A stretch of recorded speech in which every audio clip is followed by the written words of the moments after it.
Ahora resulta que el señor que es, porque a mí me consta y hemos registrado que es mentiroso, es un patán, amenaza a los países, racista declarado, apoya el genocidio en la Franja de Gaza.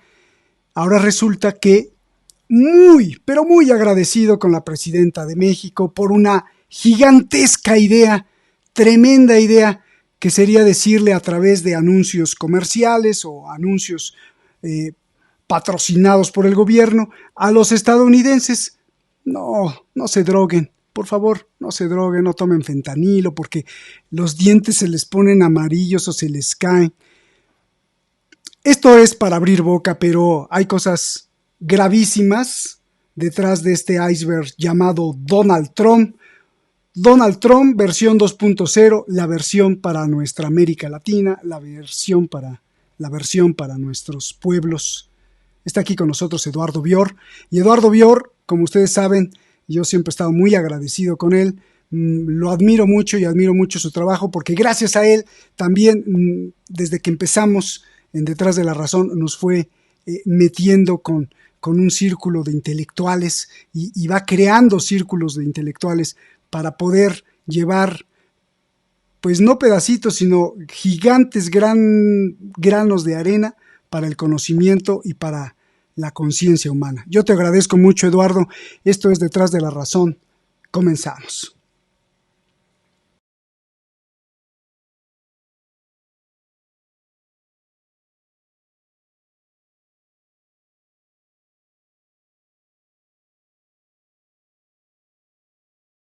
Are you prepared to fight for Trump? Are you prepared to fight for this republic? Are you prepared to fight for this country? The hardest, toughest days are ahead, folks, but you know what? Riyadh, Berlin, Beijing, Moscow, the city of London, right here. This is not beatable. You can't. The only way we lose is if we quit. The only way we don't have victory if we surrender. The only way that they win is we retreat. And we're not going to retreat. We're not going to surrender. We're not going to quit. Fight, fight, fight.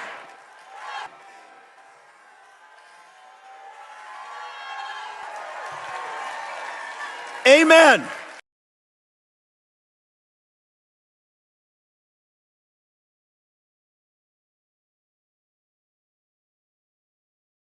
You asked me, my message to young men is, I think that our culture sends a message to young men that you should suppress every masculine urge. You should try to cast aside your family. You should try to suppress what makes you a young man in the first place. And I think that my message to young men is, don't allow this broken culture to send you a message that you're a bad person because you're a man, because you like to tell a joke, because you like to have a beer with your friends, or because you're competitive. It's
law enforcement additional powers to track, trace, find the financing, disrupt it, interrupt it.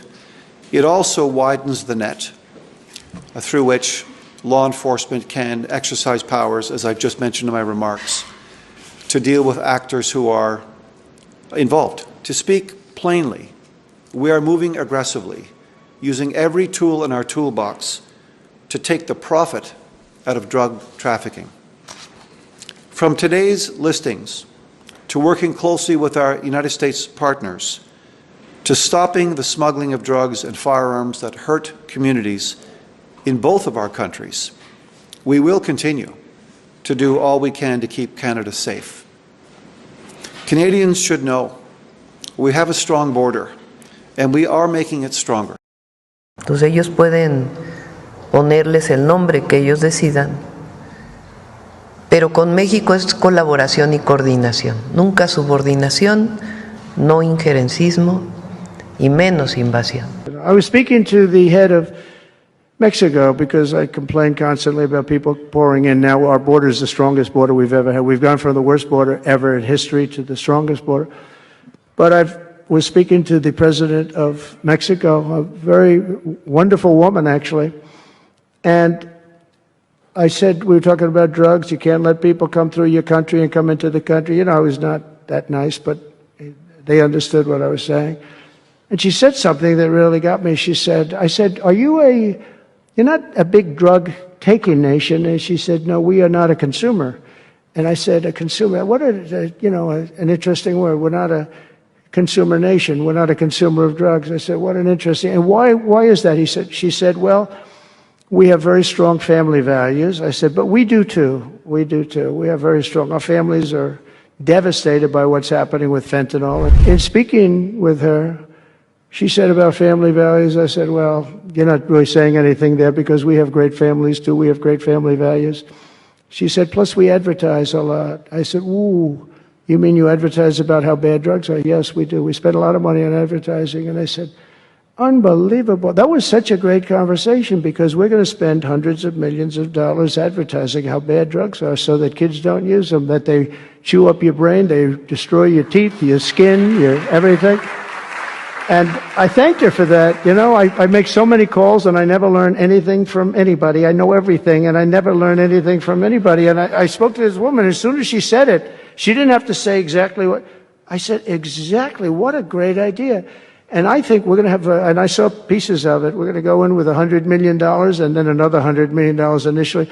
But I saw some of the ads and they are really violent. I said, you have to make them strong.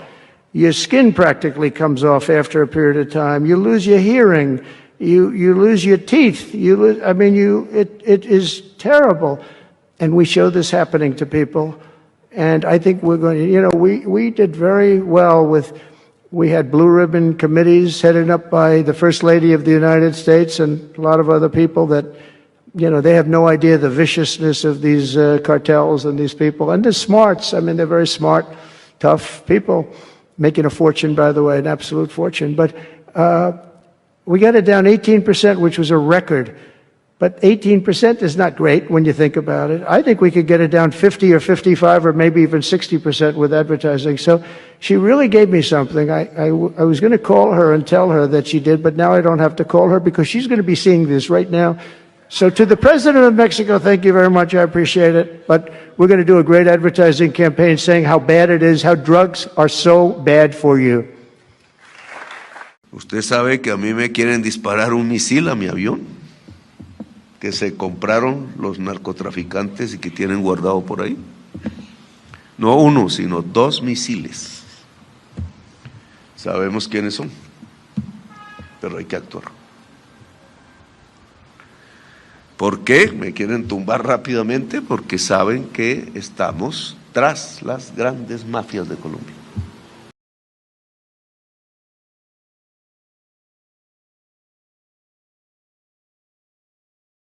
President Milei has a gift for me. Javier Milei from Argentina, you guys know who that is, right? Why don't we bring him out? Yeah.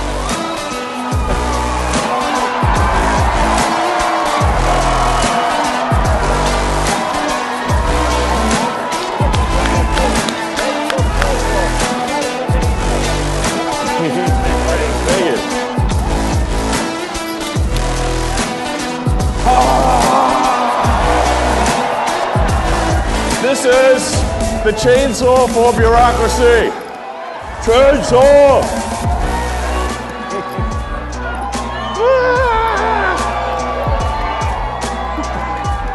That's perfect.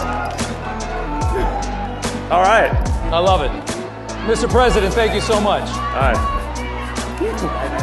Thank you.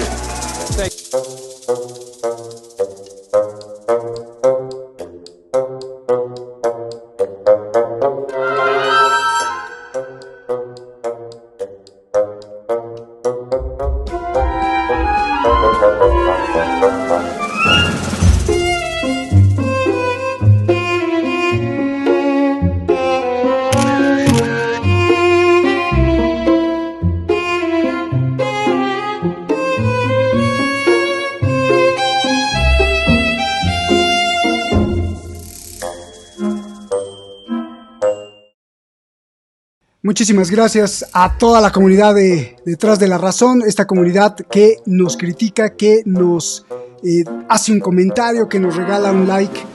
Es importantísimo que lo que se diga aquí lo comentes tú. Más allá de si repartes el programa o no, que lo comentes con tus familiares, con tus amigos, con tu maestro, con tus hijos, con el carnicero que está enfrente, porque eso va a generar, aunque no estés de acuerdo, o aunque no esté de acuerdo contigo, eso va generando conciencia, y eso lo sabe muy bien porque Eduardo estudió antropología, sociología, filosofía y se ha dedicado a interpretar, reinterpretar, entender el mundo. Y te pregunto, Eduardo, gracias, además te agradezco mucho por estar aquí. ¿Cómo ves a este Donald Trump, sobre todo para nuestra América Latina? Declaración de los cárteles de la droga como terroristas. Felicitaciones a nuestra presidenta, en el dado caso mexicano. Aplausos para Javier Milei, que acaba de estafar a medio mundo. Te escuchamos con mucha atención, Eduardo. Hola, ¿qué tal? Muchísimas gracias, Roberto, por la invitación. Me hace poner un poco colorado con tantos piropos. Eso es simplemente un modesto profesor de historia que luego hice un doctorado en ciencias sociales y soy analista internacional. Nada más que eso, y lo demás se puede ver acá. Nuestro poema nacional, el Martín Fierro, dice: el diablo sabe por diablo, pero más sabe por viejo. Así que, bueno, la experiencia que es la vejez, juventud con experiencia. Bien, Donald Trump, es decir, Donald Trump tiene un proyecto bastante claro que yo veo muy difícil de que pueda llevar a la práctica. Es decir, él tiene absoluta conciencia de que Estados Unidos especialmente en los últimos años, ha perdido la carrera frente a China. En todos sentidos, la ha perdido económica, tecnológicamente, ideológicamente y militarmente. Que Estados Unidos no está en condiciones de librar una guerra contra China. Y valora y ha estudiado atentamente el proyecto de la Franja y la Ruta. Es decir, cómo China se ha ido creando a lo largo de los últimos 10 años un espacio en Eurasia y en África, también en América Latina, pero bastante menos, en función de enormes proyectos de infraestructura, transporte y comunicaciones. ¿Cuál es el problema de Donald Trump? El problema de Donald Trump es Estados Unidos. El problema de Donald Trump es que su país, con una deuda pública de 36 billones de dólares, no tiene ni medio céntimo para ofrecer a nadie en materia de infraestructura. Es decir, no están en condiciones de venir a construir puentes, carreteras, puertos, ferrocarriles, aeropuertos, etcétera. Mucho menos redes de comunicación inalámbrica, etcétera. Entonces, ¿Cuál es su solución? La solución que él ve. Es imprescindible ganar tiempo para poder, dentro de algunos años, competir con China. Para ganar tiempo es necesario ganar espacio. Es decir, ¿y cuál es? De acuerdo a la más clásica y tradicional geopolítica norteamericana del siglo XIX, ¿cuál es el espacio natural de los Estados Unidos de América? Toda América del Norte, el Caribe y el litoral norte de América del Sur. Esto es, si tomamos el viejo geopolítico neerlandés, pero que trabajó en Estados Unidos, Nicholas Spieckman, en su libro póstumo Estados Unidos frente al mundo, 1942, él lo anuncia de esta manera. Es decir, el hinterland, el territorio propio de los Estados Unidos, va desde el Polo Norte hasta el litoral de Venezuela y Colombia. Luego hay un territorio bisagra, que es Brasil. Sobre el rol de Brasil vamos a conversar después porque es fundamental en toda esta historia. Y hay un territorio enemigo, que es el Cono Sur, donde él dice, si el Cono Sur se llegara a unificar, surgiría una potencia rival de los Estados Unidos y eso lo debemos impedir a toda costa. Es decir, él se refería a una eventual articulación entre Argentina, Brasil y Chile. Por eso Pinochet. Por eso han actuado siempre, por eso la dictadura brasileña, por eso Pinochet, por eso el azuzar la enemistad entre Argentina y Chile permanentemente, Uruguay que funciona como estado tapón al servicio del Imperio Británico todavía hoy, es decir, es esa permanente política de división que ahora se ha profundizado. Sobre eso te propongo que hablemos en un ratito, al interior del espacio geográfico argentino, es decir, fragmentándolo, pero ahí hay intereses muy específicos. Entonces, por eso su política, desde el primer momento que asumió su política agresiva hacia México y Canadá, no es imprescindiblemente que él los quiera conquistar y ocupar, porque sabe precisamente que no tiene con qué. Es decir, sus fuerzas armadas no están en condiciones, ni aún retirando como están planeando sus fuerzas armadas de Europa, estaría en condiciones de ocupar un espacio de esas dimensiones. Lo que él quiere es someter. Entonces, hay dos posibilidades. Canadá es facilísimo de someter. Primero que porque es un dominio de la corona británica. Es decir, no es un estado completamente independiente, es decir, tiene una gobernadora general que puede sacar y poner gobiernos a gusto. Segundo, porque la mayoría de su población está profundamente imbuida de su superioridad cultural, racial, etcétera, y por lo tanto no tiene ningún interés en buscar alianzas con países latinoamericanos o caribeños.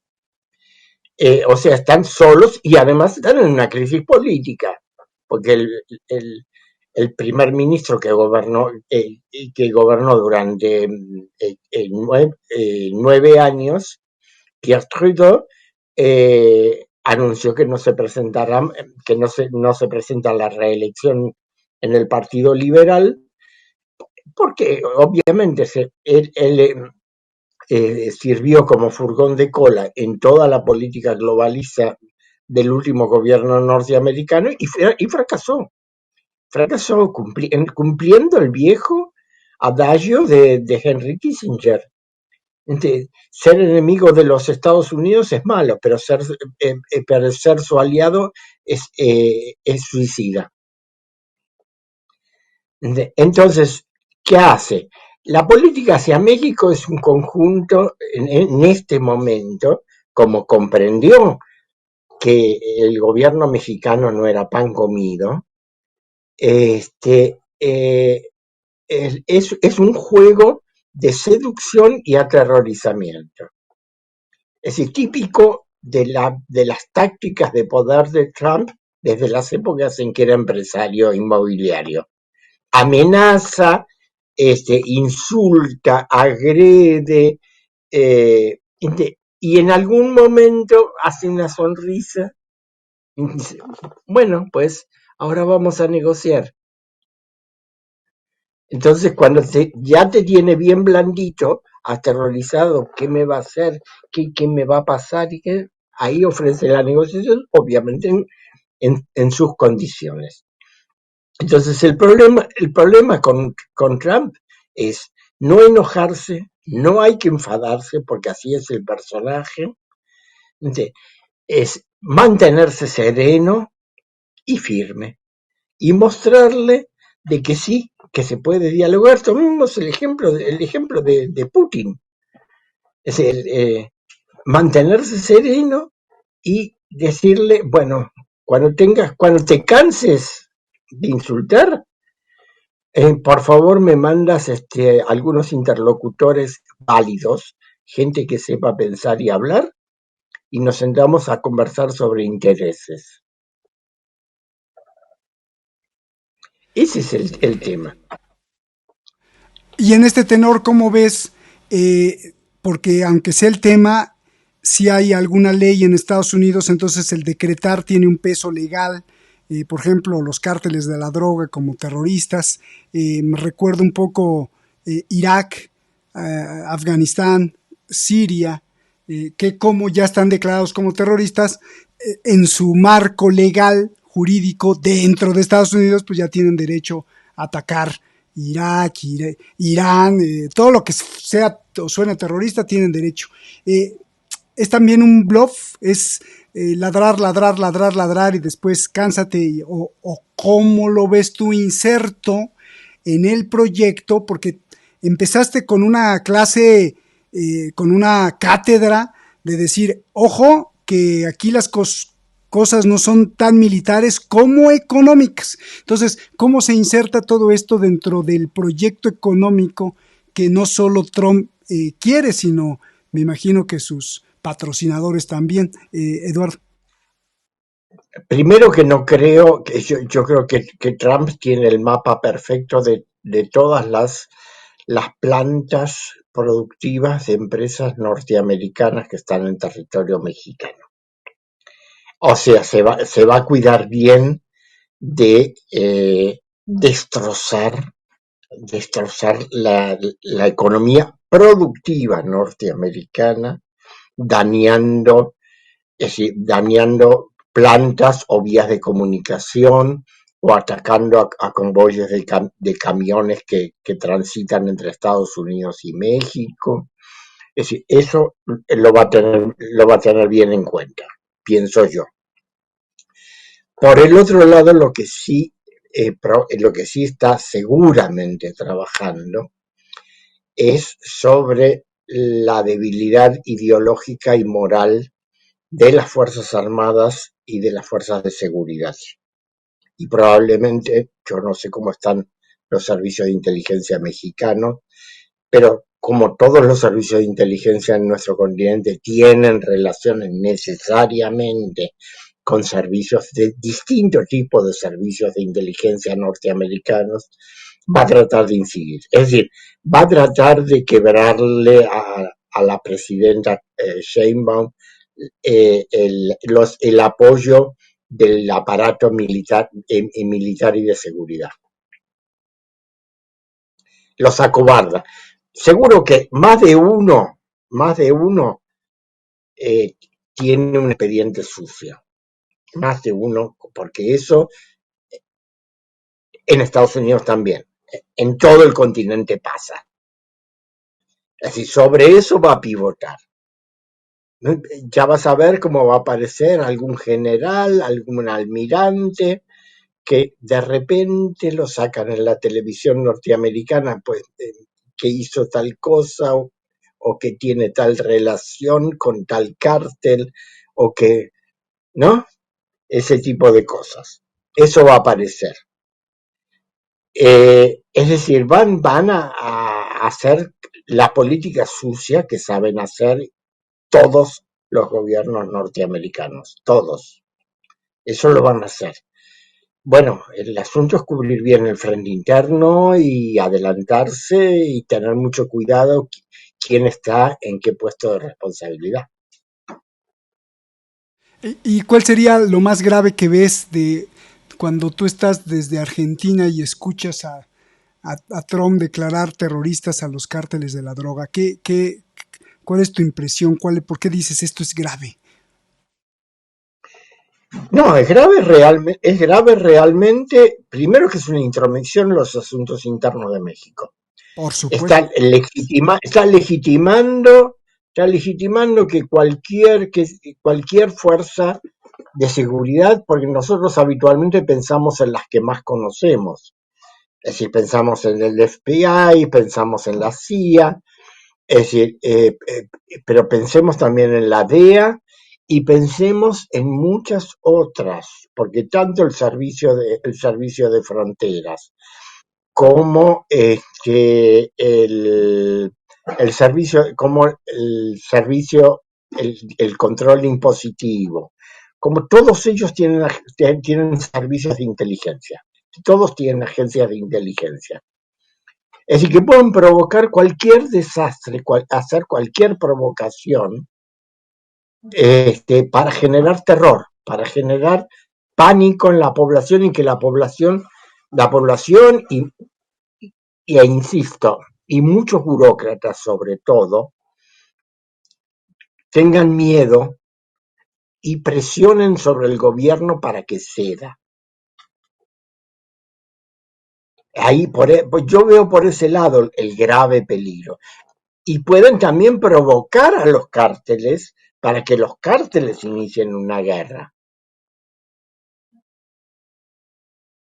Qué interesante y qué alerta. Ojalá que el gobierno mexicano te esté escuchando, Eduardo, de verdad, porque sí hay cosas muy delicadas en las cuales tenemos que enfatizar.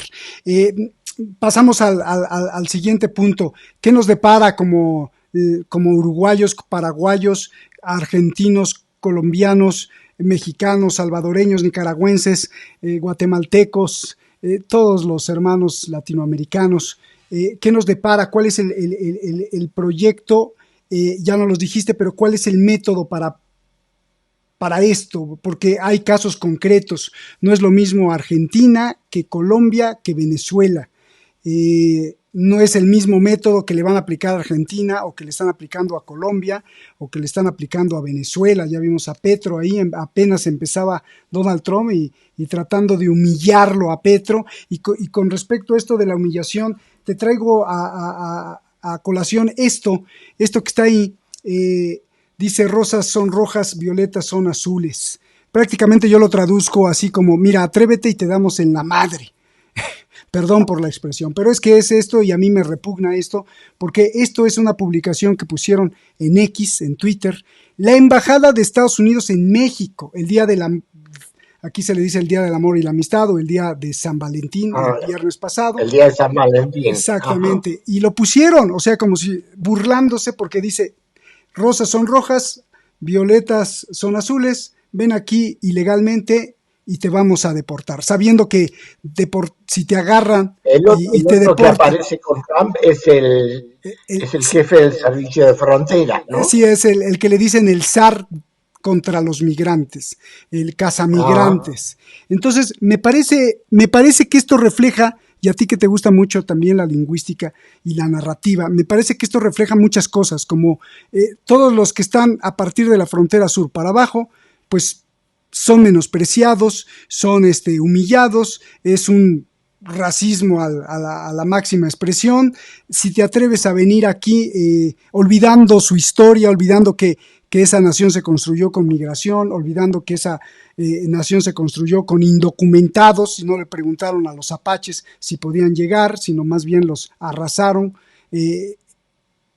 ¿Qué me dices, Eduardo, con respecto a los diferentes métodos que nos tienen guardados contra México, contra Venezuela, contra Colombia, contra Argentina, contra Brasil? Y esto sin hablar, ya será que tú lo digas, sin hablar de que se están saboreando y se están frotando las manos por el Polo Sur. Por favor, Eduardo. A ver, ahí hablo desde la experiencia. Les he visto hacer tantas brutalidades a lo largo de mi larga vida, y siempre con el ojo puesto de algún modo en las relaciones internacionales, aun cuando no me dedicaba profesionalmente a esto, que no me llama la atención en ninguna salvajada de esa gente. Es decir, es una nación que surgió como una nación de bárbaros, creció como tal y sigue ejerciendo como tal, y ahora se están devorando a ellos mismos. Es decir, ese tipo de barbaridades hacia nosotros son permanentes y van a ser permanentes. El racismo es constitutivo de los Estados Unidos de América. No es que existe un Estados Unidos racista y uno que no lo es. Es racista por definición. Es decir, la cultura norteamericana es racista por definición porque nació de la explotación de los negros y la exclusión de los indoamericanos. Entonces, todo lo demás ya en ese sentido ideológicamente ya está supuesto. A mí lo que me preocupan son dos cosas. Número uno, ¿cuál es la cuerda que tiene la máquina Trump? Corta. Es muy corta. Es muy corta. Yo comencé hablando del proyecto que él tiene y dije, dudo que lo pueda realizar. Por una razón muy simple. Vuelvo al inicio de mi exposición. 36 billones de dólares. Él tiene que resolver la cuadratura del círculo. Es decir, él tiene que imponer las barreras arancelarias para poner en marcha la reindustrialización del país. Pero las barreras arancelarias van a acarrear inflación. Entonces, la Reserva Federal, paréntesis importante, es un caso extraño en el mundo en que los bancos privados son los emisores y los que determinan la política monetaria de un país. Estados Unidos no tiene banco central. Tuvo un intento en los años 10 del siglo XIX e inmediatamente, en nombre de la libertad,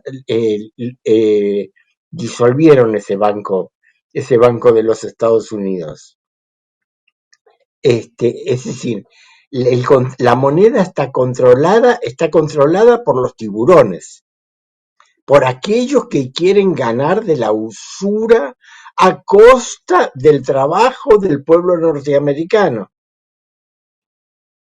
Es decir, esa gente quiere tasas altas de interés, no para controlar la inflación, sino para aumentar sus ganancias y para que el dólar tenga un valor internacional muy alto. Y entonces las reservas en divisas de todos los países del mundo fluyan hacia los Estados Unidos, de forma que ellos puedan seguir con la rueda, tomando deuda, que es un gigantesco negocio de los bancos, y que esa deuda se pague con intereses altos. En esas condiciones, Donald Trump se tiene que despedir de su proyecto reindustrializador. Y si Donald Trump en los próximos 2-3 años no logra poner en marcha nuevamente la industria, Ente- el electorado le va a pasar factura en los comicios de 2026. Por eso es que él quiere colonizar ya toda América del Norte. ¿Para qué? Para ganar con el comercio diferencial. Es decir, convertir a Canadá y México en colonias económicas. No le interesa el tema, ni le interesan los cárteles de la droga, ni le interesa el aspecto militar, a él lo que le interesa, lo que le interesa es crear aumentar la diferencia económica entre Estados Unidos y México, para que para que los mexicanos trabajen aún más barato en términos internacionales. Y de ese modo que la industria norteamericana pueda hacer una acumulación de capital que permita relanzar el ciclo. Ese es su proyecto. Eso es lo que él quiere lograr. Pero el problema es que ni la Reserva Federal juega a favor, todo lo contrario, le van a subir las tasas, le van a mantener las tasas de interés altas o las van a subir todavía. Ahora, porque si con los aranceles aumenta la inflación, van a subir las tasas de interés. Con lo cual, además, va a tener un doble problema. Es decir, la población que lo votó se va a sentir agredida por el aumento de la inflación y agredida por el aumento de las tasas de interés. Nadie va a poder tomar crédito productivo con tremendas tasas de interés. Eso por un lado. Y por el otro lado, como dije también hace un rato, las empresas norteamericanas asentadas en México y que no también las empresas chinas que tienen sus cadenas de producción desde México vinculadas con empresas productivas norteamericanas, lo van a frenar, van a intentar boicotear, no van a hacer ninguna declaración pública, pero necesitan mantener el comercio fluido, en movimiento. Entonces, eso, digamos, es la situación. Estamos avanzando, digamos, para el área central de poder de Estados Unidos. América del Norte y el Caribe estamos avanzando hacia un momento de grandes convulsiones. Porque ellos van a tratar de avanzar, pero no tienen con qué. Entonces, en ese juego de presión y contrapresiones, es decir, va a haber mucho desorden. Muy importante, muy exactamente, lo estás mostrando en el mapa. Es fundamental para toda esa historia ver el desarrollo de la relación entre Brasil y el gobierno de Trump. Recordemos, porque hay ciertas verdades básicas de la geopolítica que tanto los geopolíticos norteamericanos tradicionales como los geopolíticos brasileños tradicionales, la gran escuela geopolítica brasileña, tienen definido hace mucho tiempo, hace como ya 60, 80 años. Brasil, justamente creo que me parece que era el mismo Speakman o alguno de esa época, Brasil es para Estados Unidos el portaaviones fijo del Atlántico. Brasil está exactamente en la puerta del Atlántico Sur, entre el Atlántico Norte y el Atlántico Sur. Del otro lado está África Occidental, que hasta hace poco tiempo estaba en manos de Francia y hoy se está independizando aceleradamente. En el medio está la cadena de islas del Atlántico, Ascensión, Santa Elena, Gough, Tristán da Cunha, Islas Malvinas, que es la espina de lo que resta del poder británico, del poder imperial británico, que es lo que conecta el Atlántico Norte con la Antártida y con el Océano Índico. Entonces, frente a eso, es imprescindible para los Estados Unidos y para Gran Bretaña mantener una buena relación con Brasil. Por otra parte, la economía brasileña es complementaria de la norteamericana. A diferencia de la economía argentina, que es competitiva porque exporta los mismos, pone en el mercado mundial los mismos productos que Estados Unidos, Brasil envía a Estados Unidos productos complementarios de los que produce Estados Unidos. Y por otra parte, Brasil tiene otra función. Al tener fronteras con 8 de los 10 países, con 8 países sudamericanos, es decir, con la Guayana Francesa, Surinam, Guyana, Venezuela, Colombia, Perú, Bolivia, Paraguay, Argentina, con 10, y Uruguay, solamente le quedan Ecuador y Chile. Brasil es el factor de orden y organización de América del Sur. Es decir, a través de dos cuencas, la cuenca amazónica y la cuenca del Plata, es decir, Brasil incide en la política, en toda la política de América del Sur. El gobierno de Lula es un gobierno muy débil. Es un gobierno de amplísima coalición con ministros que van desde la izquierda hasta la derecha conservadora, la derecha, por ejemplo, la ministra de Asuntos Agrarios es una ruralista, es decir, de los grandes latifundistas, de los grandes productores y exportadores de soja, por ejemplo, para mostrar las contradicciones que hay adentro del gobierno de Brasil. Es decir, el gobierno de Brasil lo maneja Lula con su personalidad y con una política de alianzas cambiante y temblequeante, porque además Lula carece prácticamente de una fuerza de apoyo sólida. Es decir, el PT es un partido que se ha burocratizado completamente, es decir, se ha instalado en los puestos de gobierno y en el Parlamento, y no tiene ninguna capacidad de movilización. Y Bolsonaro, ya antes de Bolsonaro, Michel Temer, al modificar la legislación laboral y la legislación sindical, destruyó el movimiento sindical brasileño.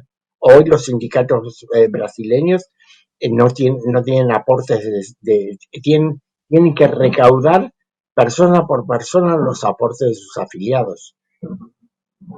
Entonces no tienen con qué sostenerse. O sea, no hay un contrapeso popular fuerte dentro de Brasil.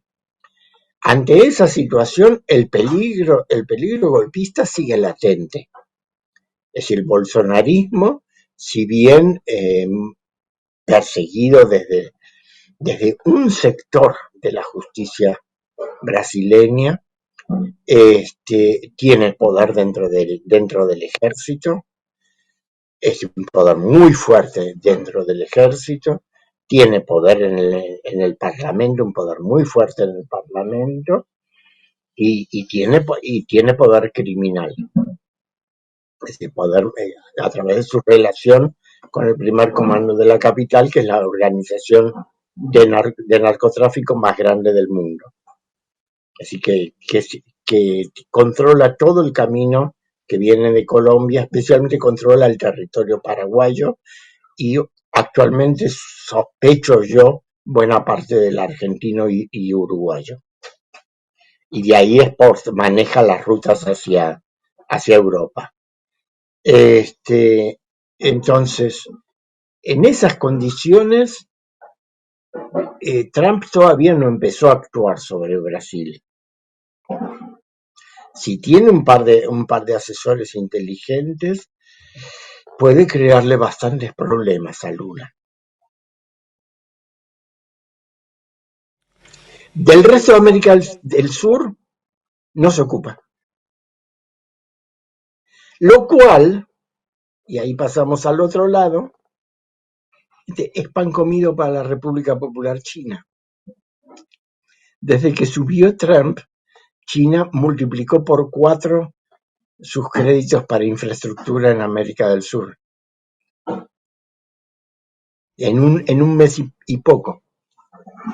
Aumentaron las partidas disponibles para dar créditos directos para construir obras de infraestructura en toda América del Sur, pero sideralmente. Es decir, China dice, si aquí no hay nadie, entro yo. Oye, Eduardo, y 2 puntos, entonces, la Argentina de Milei y la Antártida, ¿cómo es el espectro de Trump para ellos? Primero vamos a hablar de lo importante, la Antártida. Lo otro es anecdótico, ahora voy a eso.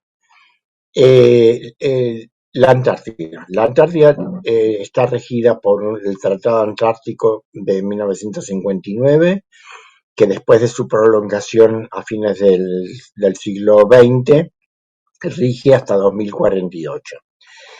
Pero el Tratado Antártico prohíbe la explotación de los recursos naturales y de los recursos del subsuelo del territorio antártico, no de los mares circundantes. Hasta ahora no se los podía explotar por las condiciones climáticas, pero justamente el calentamiento del clima, el cambio climático, hace que los mares en el norte de la Antártida estén empezando a ser...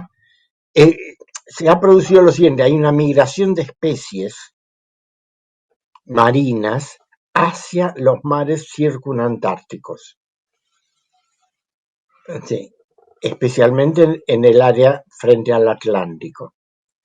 Entonces la flota española, que no es española, sino que es propiedad de fondos de inversión británicos, ya ha comenzado a pescar, no propiamente en aguas antárticas, pero un poco más al norte. Ya, paralelo 60. El área del Tratado Antártico comienza va del paralelo 60 hasta el Polo Sur. Bien, ya en la zona inmediatamente vecina al paralelo 60 están pescando las flotas españolas. ¿Qué hacen hasta allá? Bueno, es que hoy en día, de eso Fue se una sabe pregunta poco. de broma. De eso se sabe poco, pero la tecnología de pesca industrial se ha desarrollado muchísimo en los últimos 10, 15 años, sobre todo con ayuda de los desarrollos en las tecnologías de comunicaciones y en la inteligencia artificial y la robótica. Entonces lo que hacen es, mandan a los caladeros de pesca enormes flotas de pequeños barcos, llamados en la jerga pateras, que son los que hacen la pesca. Esos barcos, cuando están llenos, se dirigen a un barco frigorífico mayor que los está esperando, que son barcos inmensos, y esos son los que llevan la carga a Europa. Los barcos que realizan la pesca se pasan 11 meses al año en el mar. Imagínate las condiciones de superexplotación brutal de las tripulaciones, que generalmente son tripulaciones, en muchos casos, en la mayoría de los casos son tripulaciones asiáticas. Filipinas, malayos, etcétera. Bueno, eso es lo que está generando un preparativo, un preparativo para el momento en que pierda vigencia el Tratado Antártico. Curiosamente, los países que tienen reclamo de soberanía en la Antártida, es decir, el Tratado Antártico congeló los reclamos de soberanía. Los países que tienen reclamo de soberanía sobre el territorio antártico son Argentina, Chile, Reino Unido, que tiene en varios sectores, Noruega, Australia, Nueva Zelanda y Francia. Son 7. Estados Unidos no hizo reserva de soberanía, pero se reservó derecho de circulación en todo el territorio, en todo el continente. Si observamos bien, de esos 7 países que yo mencioné, 5 son miembros de la OTAN. De la OTAN, o en el caso de Australia y Nueva Zelanda, del recién fundado AUKUS, la alianza de Australia, Estados Unidos y Reino Unido, a la cual se adhirieron en el año pasado Nueva Zelanda, Corea del Sur, Filipinas y creo que también Taiwán, no me acuerdo bien. ¿Cuál es el objetivo allí? Que China se está proyectando como nueva potencia antártica. China en este momento ya tiene 6 bases permanentes en la Antártida, o sea, todo el año. El país que más tiene es Argentina, que tiene 13, de las cuales 7 son permanentes y 6 son de verano. De Estados Unidos creo que tiene 5 y así sucesivamente. Como China se está comenzando a expandir hacia ambos polos, y para China es un objetivo estratégico, tanto por los recursos que tienen los polos, como por la protección de las rutas marítimas en los mares cercanos, en el océano Índico y Atlántico Sur, y también en el Pacífico Sur, y en el norte, en el océano Ártico. Las potencias de la OTAN y AUKUS conjuntamente están tratando de bloquear eso. Pero China quiere ser polar, ¿no? Una potencia polar del círculo polar. Exactamente, ya lo es, en este momento se puede decir que ya lo es. Por eso es que acaudillados especialmente por Gran Bretaña, no por Estados Unidos. Estados Unidos desde hace 10 años no invierte en la Antártida, pero le ha dejado la delantera a los británicos. Siguiendo el viejo principio, es decir, si la abuela arteriosclerótica va a la tienda de abarrotes y rompe todo, después viene el hijo y arregla todo el negocio. Esa es la historia permanente de la relación entre los dos países. O también Estados Unidos se permite decir, bueno, no fuimos nosotros, fueron los británicos. Bueno, por eso es que en Islas Malvinas se ha instalado una base de la OTAN con armamento nuclear. Oye, pues ha sido...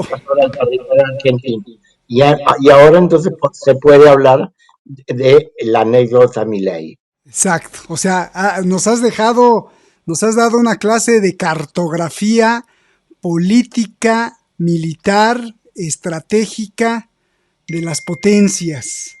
Gracias, Eduardo. Por eso Y digo que mi ley es una anécdota. Mi ley es resultado de la crisis de la clase política argentina.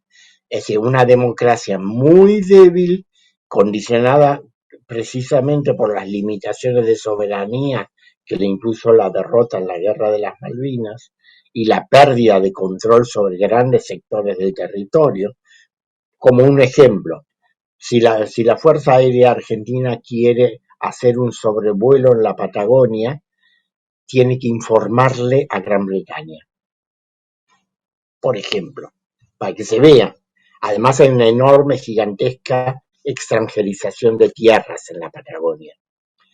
Este, eh, entonces, en mi ley es producto de eso. Es un fenómeno que aprovechó el cansancio de la población frente a un régimen político que no resuelve los problemas.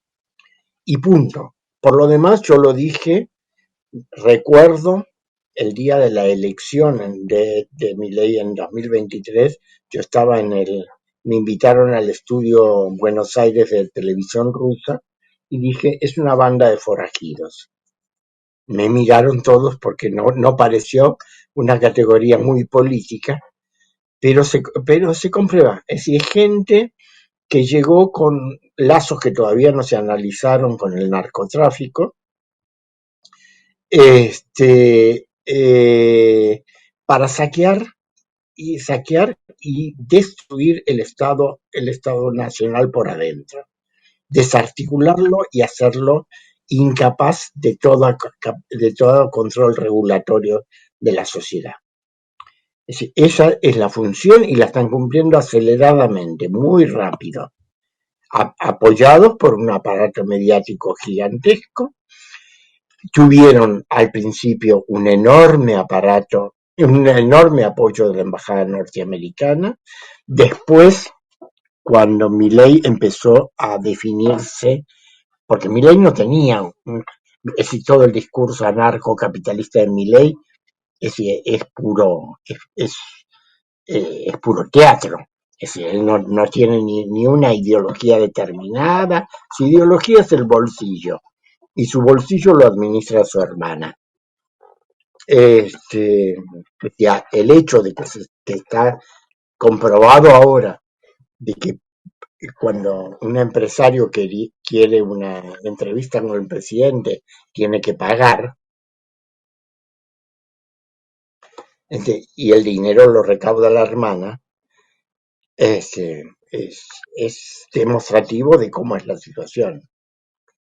Bien, entonces, es decir, lo que ha pasado ahora es que ha dejado el aventurerismo de este grupo.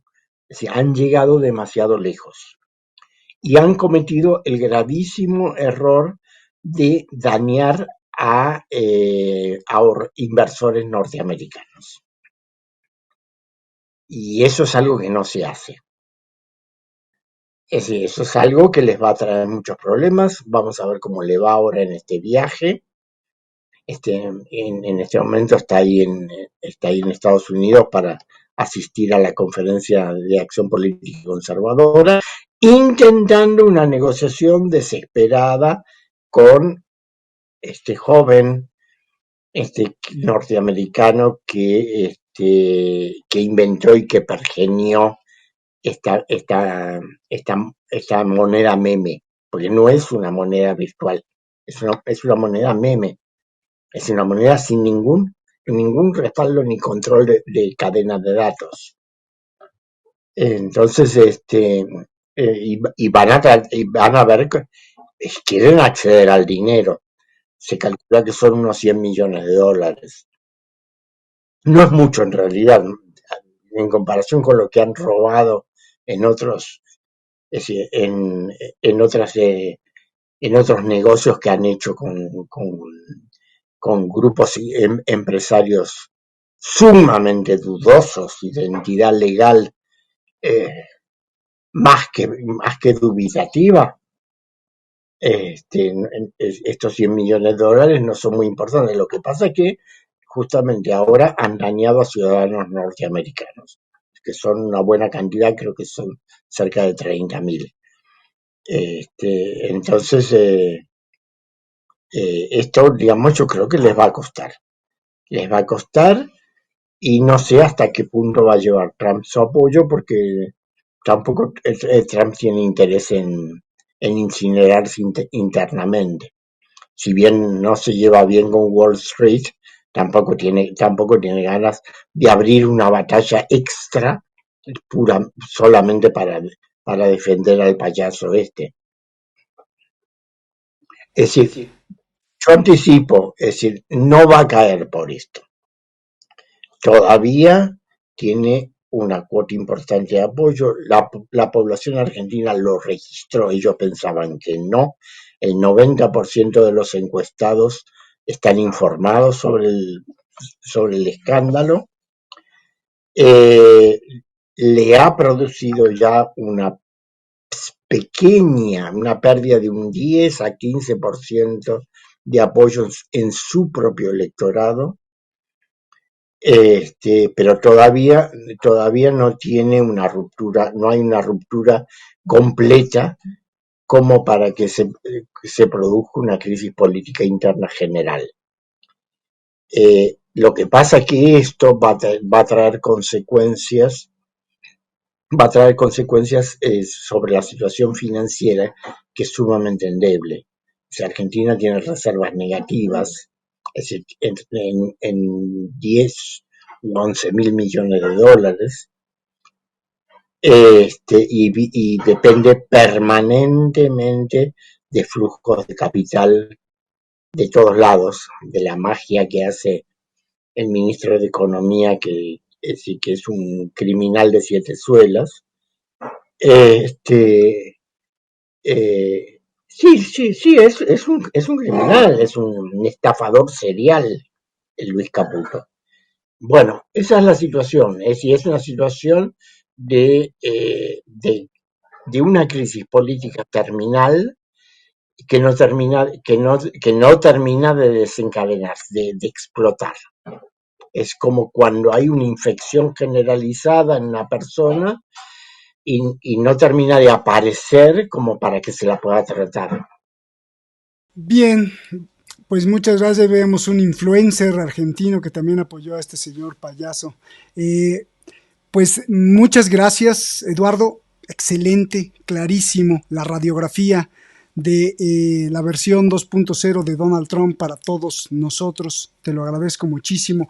Cierra el programa con una cerecita del pastel, una palabra para ilustrar tu preocupación, tu esperanza, tu enfado, con referente al tema que hoy nos diste, nos explicaste, y insisto, te lo agradezco mucho y te lo agradecemos mucho, Eduardo. Cabeza fría y corazón caliente.